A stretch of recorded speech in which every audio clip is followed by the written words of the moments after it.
Hi mga guys, nagisa day ko karon og tambok sa beef kay magluto ko og beef karon nga naay capsicum.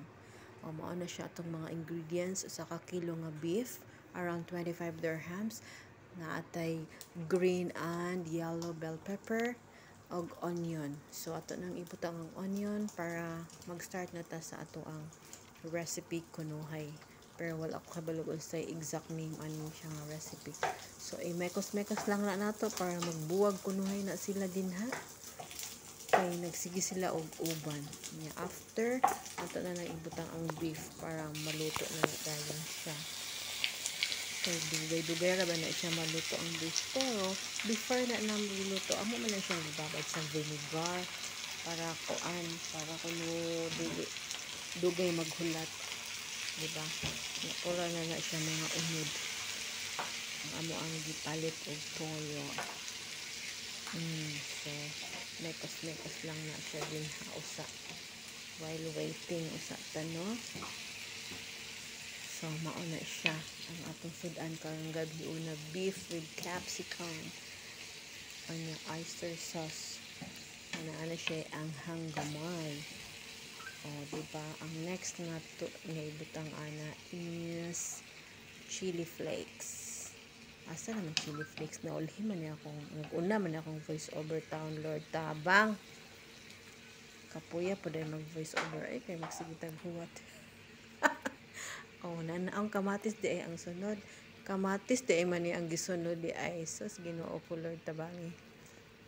Tahan siya og kamatis nga fresh nga kamatis kay daghan man kamatis hinatag sa among-amo. Sunod gibutangan nato og chili flakes kay aron napo siya anghang gamay kunuhay kay wa man pud siya lami kung walay anghang.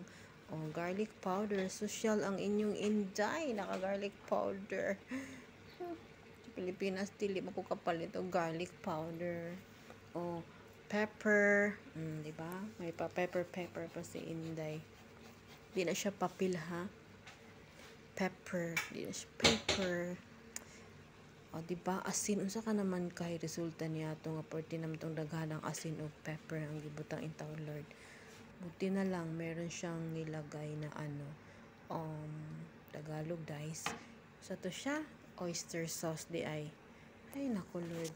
Oyster sauce para ma-mix po ang iyang lasa. Ibutang na nato ang atong green o atong yellow nga capsicum ha. Green og yellow nga gina kay kapilan ako nag-edit ani kay mo gawas gyud ang red nga capsicum bisag wala siya red, green og yellow ra man gyud unta na ang color. Ang red kay tomato man to siya, dili man to siya bell pepper. Kaupat ko nagsigig edit ani nga voice over kay ang mo gawas gyud sa kong baba kay red jud siya nga bell pepper bisag walay red, yellow jud na siya og green. Di ba? Mekos lang while mahubas na siya. Para mahubas na siya, diba? Ready to eat na ang ato ang beef with capsicum. Beef with capsicum. Thank you mga guys for watching. See you on my next voiceover.